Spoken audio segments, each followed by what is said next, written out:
გრძის კომპანიების შემდეგ პროდუქციის ეტიკეტზე შემცველობის მითითება შესაძლოა ჩაის იმპორტიორი კომპანიებისთვისაც სავალდებულო გახდეს.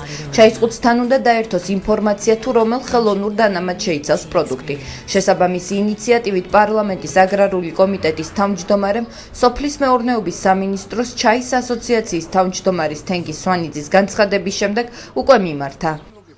თუ ვინმე მომხმარებელს უნდა რომ მიირთვას ასე ვთქვათ ხელოვნური საღებავით შეფერილი ჩაის პროდუქცია არ არის პრობლემა ოღონდ შემომტანმა ანუ იმპორტიორმა ჩაის ფუთულაზე აღნიშნოს მისი სრული შემადგენლობა ანუ ნატურალური ეს ჩაი თუ შეიცავს რაიმე დამატებით კომპონენტებს როგორც თენგიზ სვანიძე ამბობს, ასოციაციის მიერ ბაზარზე არსებული რამდენიმე სახეობის ჩაის კვლევა ჩატარდა და დადგინდა, რომ მწარმოებლები ხშირად ხელოვნურ საღებავს კოლერს იყენებენ.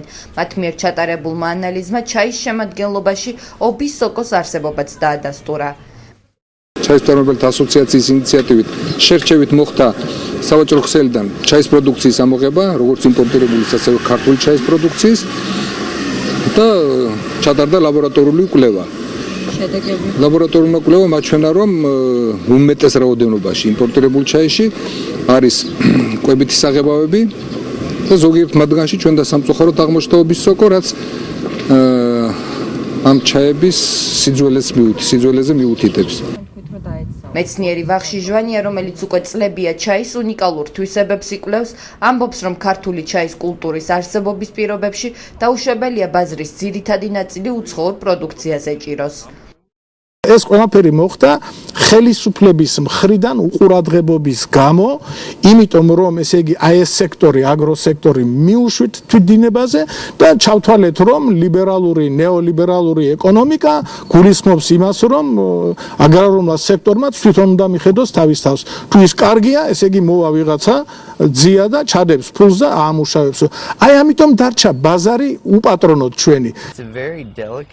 გამომდინარე იქედან, რომ იმპორტირებული ჩაის ცნობადობა ადგილობრივი წარმოების ჩაისთან შედარებით გაცილებით მაღალია, ქართველი მეჩაიეები მიიჩნევენ, რომ ჩაის შეფუთვაზე მსგავსი ტიპის წარწერა კონკურენტულ გარემოს გააჯანსაღებს, ვინაიდან მომხმარებელი თავად აირჩევს ქართული ნატურალური ჩაის შეძენა უჯობს, თუ მეტად პოპულარულის, მაგრამ ქიმიური დანამატებით გაჯერებულის.